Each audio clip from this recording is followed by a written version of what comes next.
Good evening from Alton Towers, and specifically from Big Bob, here for Walk the Wicker Man, which, well, the meeting point is somewhere over there, just opposite the entrance. Yeah, going to be doing this one with Coaster Daughter. I'm on the GoPro right now, but I'm not allowed to be, so when I get in there, apparently it's phones in a little pouch, safety briefing, go up the lift hill, get a nice view, see behind the scenes. I'm just guessing from what I've seen from other people, and then apparently we get a pin badge and a certificate and stuff, so that'll be pretty cool. I can't remember how much I paid for this. I want to say 70 quid, I'll put the price on screen. But yeah, come along with me, show you as much as I can, and usually these things are fantastic, so yeah, you can judge for yourself and let me know. Right, just had a safety briefing, and now we are going, some people need to lock off their stuff, and then we get to go to the station and then up the lift hill.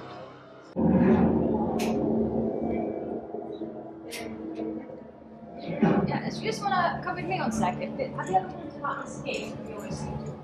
Right, we've just had a little tour in the ops cabin. I couldn't take you in there, not allowed to show behind the scenes bits, so everything that you normally see we're allowed to film, otherwise you're not. But basically just getting told about how all that works, all the controls they have. I also just saw the transfer track. Again, couldn't show you that unfortunately, but basically behind us, the bit that you sit in, the brake run, is the transfer track. That's Sophie's hand.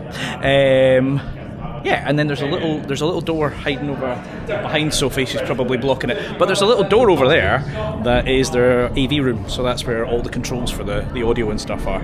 So we've just had to get padlocks. Each got a padlock and locked off the ride so that nobody can turn it on. So we're just getting ready to go and walk up the lift hill. So, at this point, this is where one of our crossing points will be. What I'd like you to do is, I'll go first and I'll like you to follow on. We're going to do one foot at a time, one person at a time.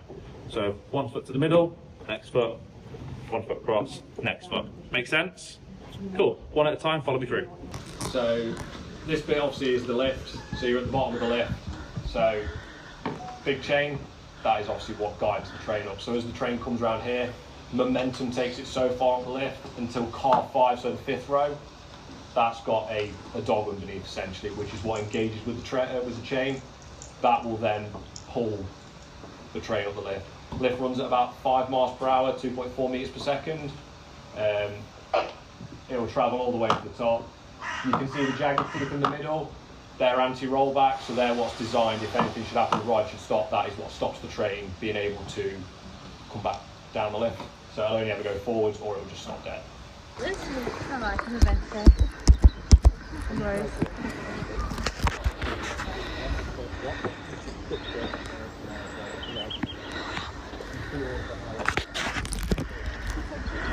Which seat's got the highest G-force? Is it the left or the right? Right.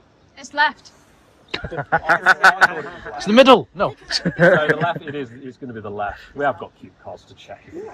The left-hand seat on the rear does have the highest G-forces of all the seats on the whole ride. So a lot of people want the front row. The back row on a full train is normally the most intense because the ride will get pulled along more than anything. So as you go over the bunny hops, as you come through the tunnels, see left-hand side. As you go through, so that one there's tunnel 1. Yep. All of this here's tunnel 1. This one over there after the photo, that's tunnel 2. So when you kind of go through that bit on tunnel 2, if you're on the back on a full train, you'll kind of feel yourself go up and then get dragged back down. So the back will always give you on most rides a slightly more intense ride than the front row. Front row gives you the better views. Back will always give you kind of the more fun. That's the end of that tour. I'm hoping most of what I filmed will work. A few things just to kind of add to that. They did tell us that. We forgot the certificates. Right, that's the event over. Hopefully most of that came out. I was obviously using my phone for a lot of it. A few things that I couldn't or didn't film. They were telling us that the original plans, so what is the transfer track right now? Originally the plan was that was going to be an offload station, so that you would offload there and the train would come back empty as if all the guests had been sacrificed, which would have been quite cool. Similarly, there was original uniforms that were more kind of big long drapes with hoods and stuff. As you can imagine, a lot of these things when it's concept art and then the final are quite different, but that was a lot of fun. It was supposed to be an hour, it's lasted a little longer than that. One frustrating thing for us is that we were in a hotel last night, so our car's miles away. and we're having to go out the normal entrance and then walk all the way back. And then I've got a massive drive up the road. But I did enjoy it. We did get a little certificate and a pin badge. So yeah, listen, if you don't have to drive back to Scotland, I thoroughly recommend doing it because it was a lot of fun. Lots of facts in there and fantastic views from the top. So anyway, if you've enjoyed this one, hit that like button and do consider subscribing. I've been Chris, you've been watching Coaster Dad, and I shall see you in the next one. Adios.